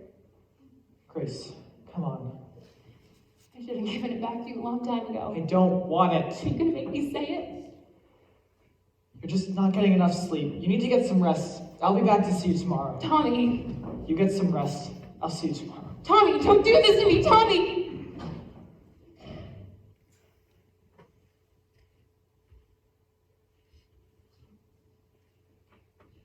Everything is gay, Mary Bell and Daddy Horner is their wedding day. See the bride walk down the aisle, how her cheeks do blush. In the moonlight I know, it's there she's gonna blush. See the bride by the light, she knows everyone is wise, no wonder she's a bride, she's the bride. Every boy and every girl knows that she can be right, no wonder she's a bride, she's the bride. Preacher reads the service while the organ plays. He gets out of the verbiage, you were in this yesterday. 7 dances, so to say, I've done to give this bride away. No wonder she's a bride, she's a bride.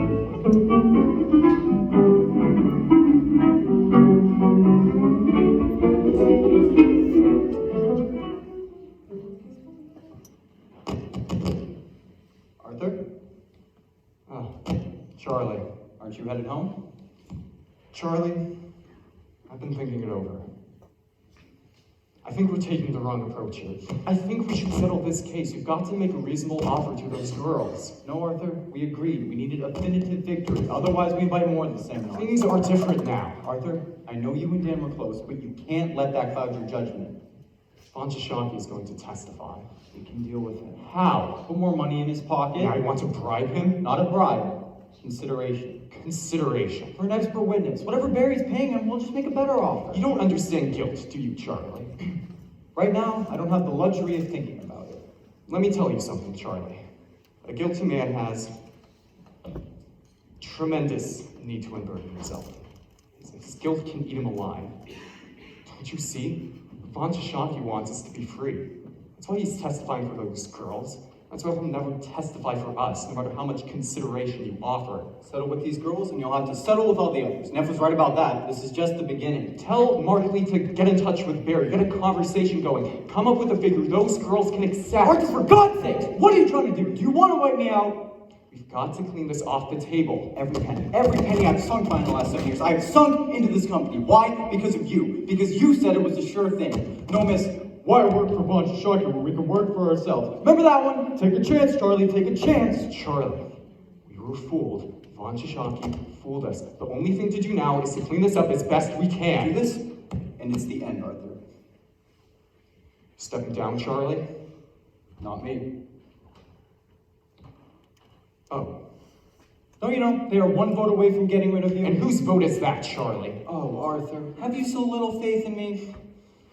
I'm still a stockholder, Charlie. I'll still be on the board. You don't have enough votes to get me off the board. And still on the hook if this company goes under. Think about that the next time your conscience starts to bother you.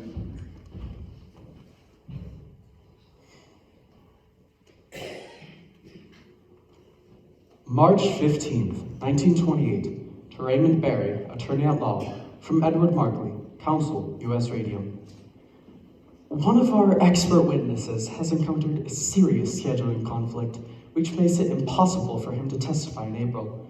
We have therefore requested an extension until June. As for your request for a settlement, every case involves some sort of humanitarian aspect, and therefore, I'm afraid, that cannot be the basis for settling this one. But I have no doubt that you will be rewarded for your good work. If not in this world, then in the next.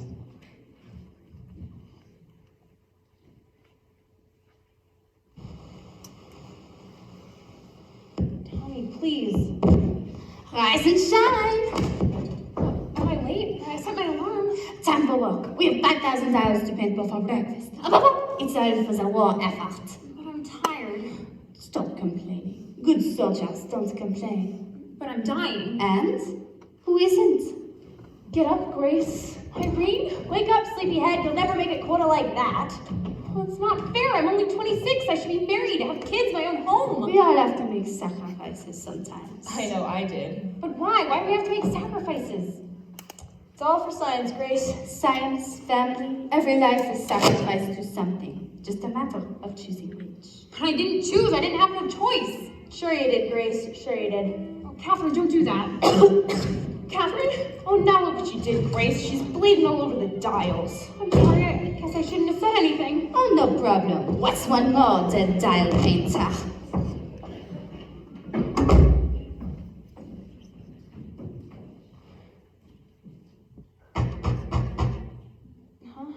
Grace? Mama?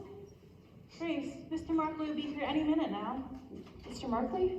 He's bringing the papers for you to sign. Did you fall asleep? Has Miss Wiley been by? Miss Wiley? About Catherine. She said she might stop by. Has she been by? She might have. Don't you know?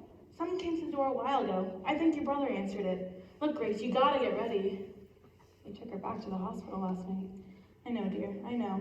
After you talk to Mr. Markley, we'll go over there and see how she is. Now put a comb through that hair. I dreamt she died. Grace, don't speak such things. If she dies, it's over. We're 3 months behind on the mortgage, Grace. I know that. You can't let this go on. I know. $15,000. It's not even a year's wages. It's better than nothing, ain't it? Is that all I'm worth? Better than nothing? Of course not, sweetheart. But we gotta be realistic. At the rate things are going, you'll never get inside that courtroom. And even if you do, you can't prove nothing. Mr. Barry thinks we can. Mr. Barry ain't paying the bills. There's the doctor, and the bank, and the coal man. We can't expect folks to treat us like charity just because you're sick. I'm not asking for charity. I just want what's owed to me. Grace, I know it feels like you're letting Catherine down. But if she decided to take the company's offer, would you hold it against her? No, you wouldn't. Now, we'll take that check and we'll pay the bills. And whatever is left, you and Tom can have. A little something to get you started. There's nothing to start, Mom. Why do you gotta be so hard on Tommy? Mom, please. Can't you see? He just can't face the thought of you not being with us. I can face it. Why can't he? Do something with your hair, Grace. $25,000. What would you do with $25,000, Miss Pryor? I can't imagine. No point to it.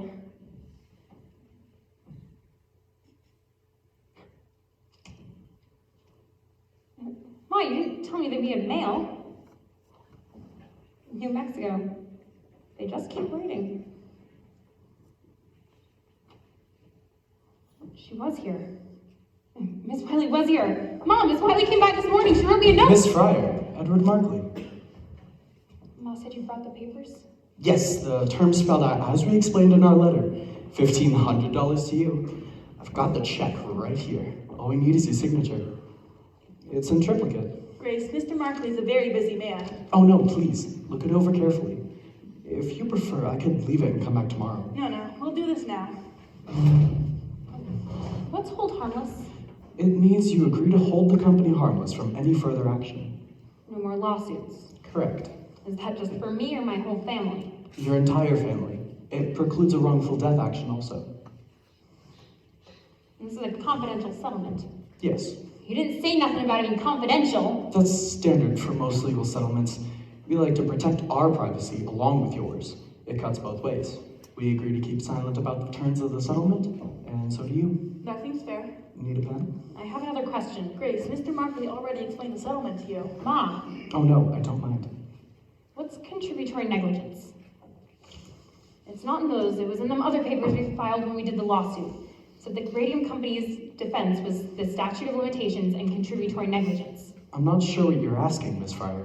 It means it's our fault, don't it? That's a standard defense. I wouldn't take it personally. How else can I take it? Mr. Markley, Grace has had an awful headache all day. Maybe you could just leave the papers. Maybe he could just answer the question. Why are you doing this? Why didn't you tell me Miss Wiley was by? You already made up your mind. She'd only try to talk you out of it. What did she say about Catherine? Mr. Markley, if you'll leave the papers, Grace will sign them later. Mom, what did she say about Catherine? She said it don't look good. Maybe I should leave and return later, when Miss Fryer is feeling better. You didn't answer my question, Mr. Markley. And I would really like an answer because, let me tell you, I quit school at 15. And I started to work at your factory because my folks needed the money. And when I worked there, they told me what to do, when to do it, and how to do it. And my folks didn't raise me to make trouble, so I didn't make no trouble. I never asked questions.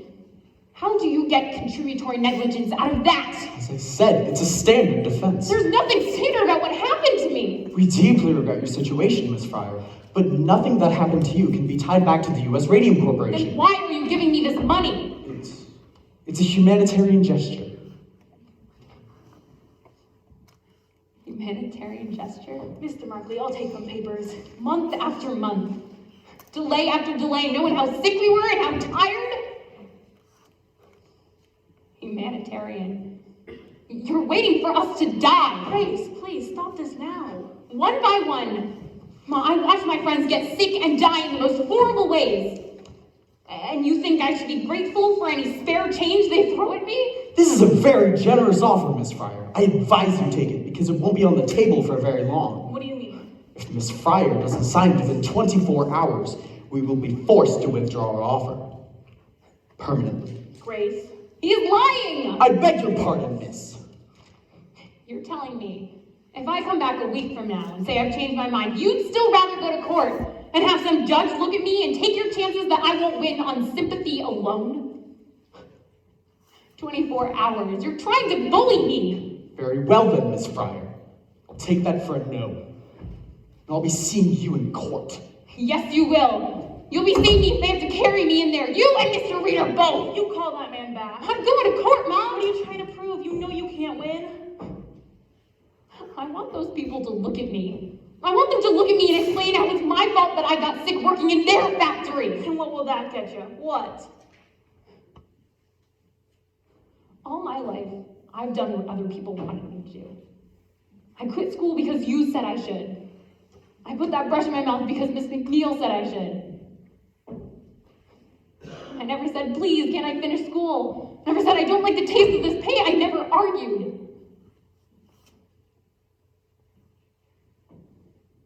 Even though, Mom, I knew something wasn't right. I would lie in bed at night, see my dress on the back of my closet door, all aglow, and my shoes, and my hairbrush and comb, the dresser. So much light, Mom. So much light. And I never questioned. I never asked. And I knew I wouldn't. That's what they're counting on.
Arthur, so it is you making all this noise?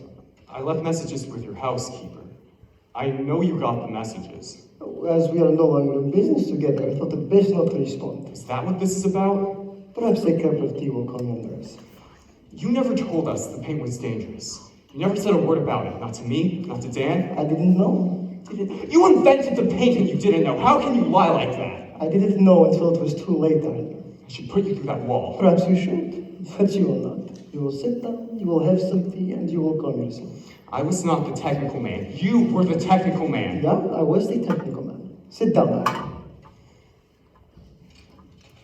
I was a salesman, for Christ's sake. Sold watches. A good salesman at that. Very good head for the business we have. Not such a good head for the science, but for the business, very smart. Always you could find ways to cut the cost without losing the quality. That's a gift, Arthur. Now, why don't you have some tea? Jesus Christ! What's the matter with your hand? It's been that way for some time. How long? But I've known her for a while. Miss Wiley from the Consumers League persuaded me to assist Dr. Martin in testing the dial pages for radium exposure. She came to me knowing that I had the equipment and of course the skill. I didn't believe it either, Arthur. I didn't want to believe that the girls could get sick from working with my paint. I wanted to show her it was a mistake. So I agreed to help. Dr. Martin and I conducted expired air tests on the girls. It was then that I found out, when my own breath registered radioactive. Then my fingers, they began to turn black. Now, you wish to have words with me? I'm sorry. Well, perhaps you should make an appointment yourself with Dr. Martin. Me what for? Arthur, you did not notice the glowing dust on your shoes when you went home at night. How could I miss it? I tracked it all over the house. Well, you can be sure that a great deal of it is now in your lungs. Look familiar?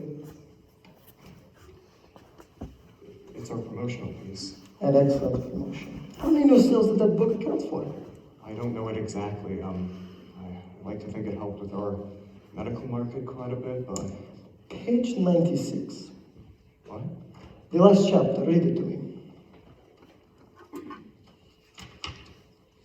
Last chapter, Radium. Dangerous effects. Dangerous effects. Now, how many articles do you have listed there? 10, 15? About 18 it looks like. How far back do they go, those articles? I don't know. Look at it, the first one there, what is the date? 1906.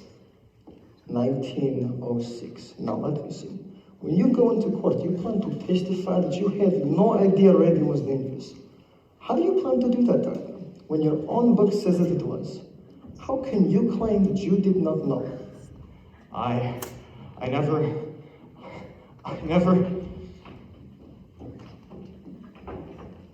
really read it. What's that? I never really read the book. I hired a man to put it together. I just glanced at the galleys. I never really read the book.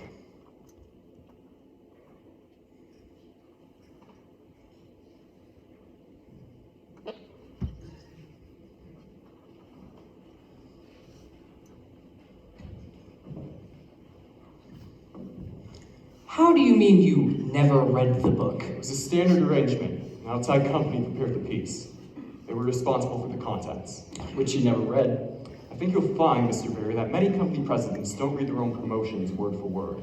It has your name on it. You authorized the book's release, and you had the final approval of the content. Mr. Lee was responsible for our promotional efforts at the time. I entrusted those activities to him. Now, Mr. Reader, you testified that you started the U.S. Radium Corporation in 1918? Yes, as plant manager.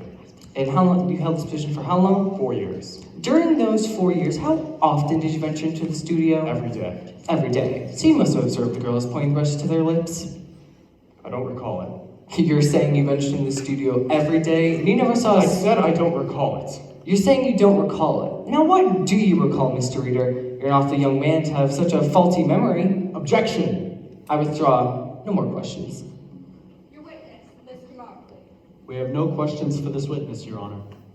All right, gentlemen, please approach. I'm ready to issue my ruling. But, Your Honor, we have yet to make our defense. I understand that, Mr. Markley, but this proceeding is to determine standing. Now, I've heard enough these past 2 days to make that determination. The radium in the bones of these girls is an ongoing source of poison in their system. Nothing your witnesses can say will change that fact, will it? Our witnesses are prepared to testify that the U.S. Radium Corporation could not have known about the danger. Mr. Markley, in the interest of justice, I ask that you let the defense rest without calling in witnesses. We can conclude this hearing today and schedule the case for trial. All right, Your Honor. Fine. I therefore rule that the statute of limitations has not been exhausted and that these girls are standing to sue. One thing, Your Honor. I have a very full schedule with 2 cases pending, and our key witness cannot be available until September. We can't appear until the end of the summer. Your Honor! I'm sorry, Your Honor, but our key witness is associated with an institution of higher learning. This is the busiest time for him, and I cannot expect him to appear. Mr. Markley was responsible for that situation. He's the one who's demanded continuous delays. Your Honor, we have just waived our right to present a witness at this hearing. Surely you will not force us to make our defense without the presence of our key witness. All right, Mr. Markley. Trial set for September. This hearing is adjourned. Edward, why can't Flynn appear? He's going to Europe. Europe? But he's known about this for months. Why would he? Very clever, Edward. How long do you plan to keep this up? As long as necessary. Mr. Barry, congratulations. I never believed the court would go for it. Mr. Markley, you know full well these girls cannot wait until September. One girl is so ill she can't appear in court. Our client has a right to make his defense. We will not wait until September. I promise you that. One way or another, we will find room on the docket, and your expert witness be damned. That girl is still staring at me. I wouldn't mind it. She thinks that this is personal, that I planned it somehow. How do I make her understand I didn't want this to happen? You don't make her understand. You don't look at her. You don't talk to her. But she looks like death, Edward. They all look like death, Arthur. Grace? Man, Miss Riley. You won't look at me. You won't ever look at me. Looks right through me like I'm not even there. It doesn't matter, Grace. He heard you.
June 4th, 1929. Nancy Jane Harlan here for the New York Graphic. The New York Graphic's only girl reporter.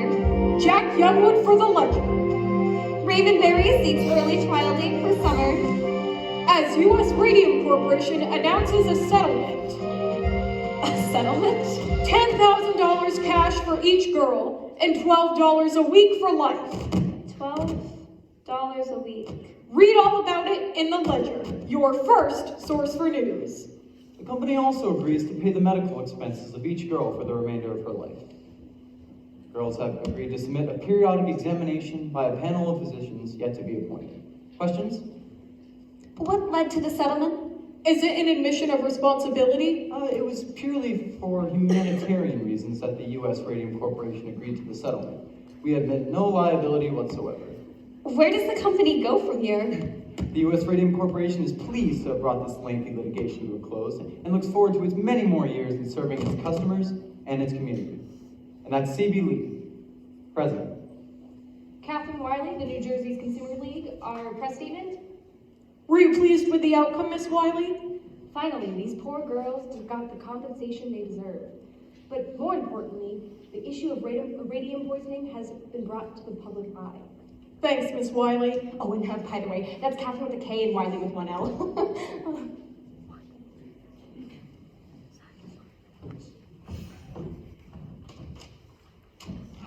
Well, Edward, it looks like we're back in business.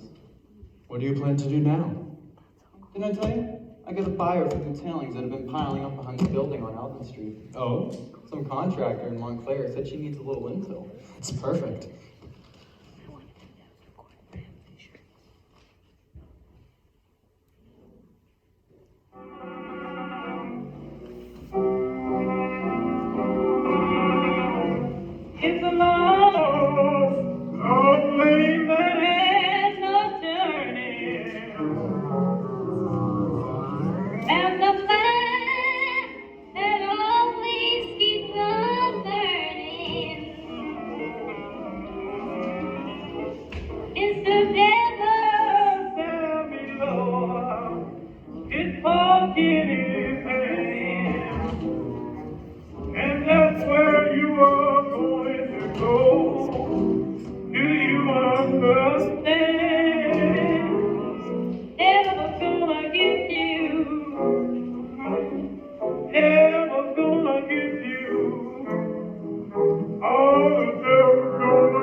devil's gonna get you. Oh, the devil.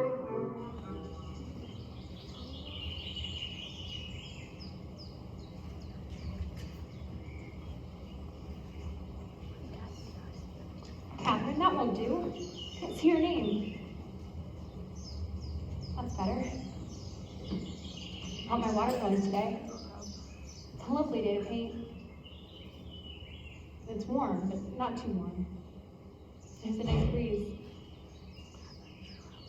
Lovely day to paint.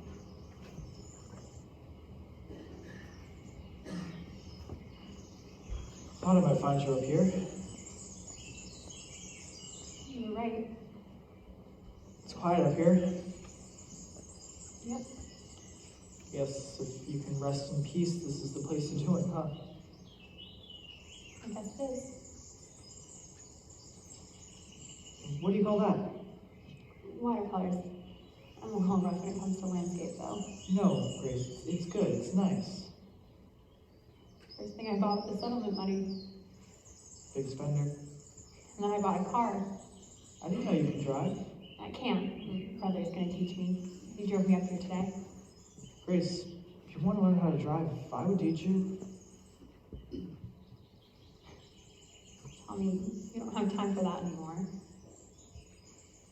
You heard about that? Tommy, orange isn't that big. I meant to tell you myself, Grace. That's why I came looking for you. I'm happy for you. For both of you. So no hard feelings then? Tell me, you think I have time for that? I'm glad everything worked out for you, Grace. Are you glad? You don't think you backed down too early, do you? I didn't back down, they backed down.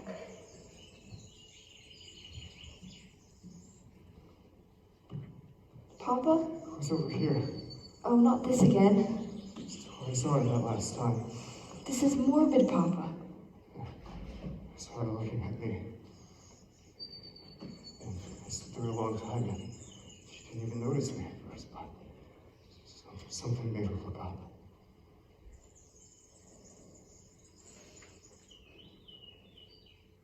Oh God. No wonder Mama will come for drives with you anymore. This is how you spend your Sundays. I saw her looking at me. And I looked away. Yeah, it's just like that day in the courtroom. He can't bring himself to look at me. You need to find another hobby. Retirement isn't good for you. My heart started pounding here. I never knew what I'd say to her if I had the chance. Suddenly, here she was. I had my chance. So, what did you say? I couldn't bring myself to speak. As if he's afraid to look at me. I had my chance. I couldn't speak. He's afraid of me. Oh, Papa, why don't you just forget about it? It's not like it was your fault. Nobody knew about things like that back then. Science just wasn't that advanced the way it is now. Think back on those times, Harriet, and I think to myself, how could it all have happened? You so clearly climbed up the stairs to the studio on Alton Street. At the top of the stairs, those wide windows, the way the slant of light, the way the floor creaked beneath my feet, the smell of the place, chalky, like an old schoolroom. All those girls. Schoolgirls, really. All bent to the task in their plain green smocks. Their little hands moving so quickly. No man could work the way those girls did.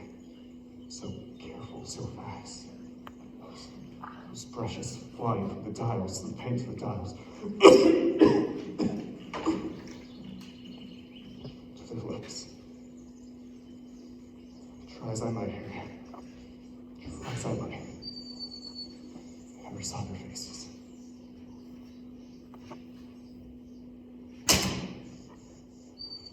I saw their faces.